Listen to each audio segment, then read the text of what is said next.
তখন কি করবে? 11 তারিখ রাত থেকে 12 তারিখ ফলাফল ঘোষণার আগ পর্যন্ত প্রস্তুত হয়ে যান। গতকাল লন্ডন থেকে এক নতুন মুফতি এসেছে, জানেন তো আপনারা?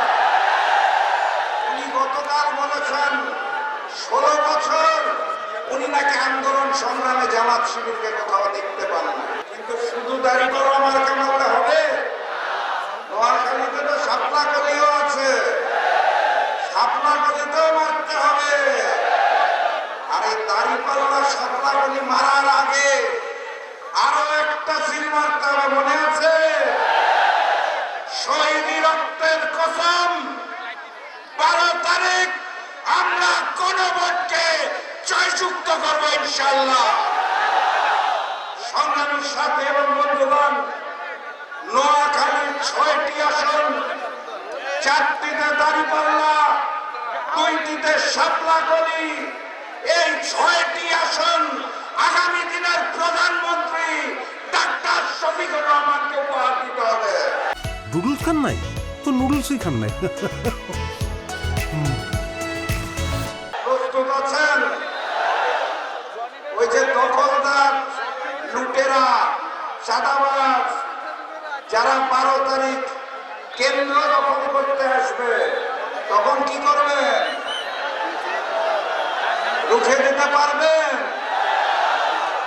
11 তারিখ রাত থেকে 12 তারিখ ফলাফল ঘোষণার আগ পর্যন্ত নোয়াখালীর সকল ছাত্র এবং যুব ভাইরা প্রস্তুত হয়ে যান।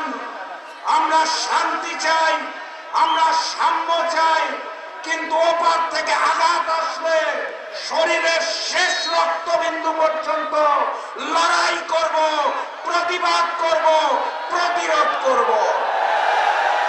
জনগণের ব্যালট বাক্স ওই ফ্যাসিস্ট হাসিনা আমলের মতো লুটপাট হতে দেওয়া যাবে না। পুরাতন জালেম আওয়ামী লীগ বিতাড়িত হয়েছে, এবার নতুন জালেম বিএনপিকেও বিতাড়িত করা হবে ইনশাআল্লাহ। সর্বশেষ কথা,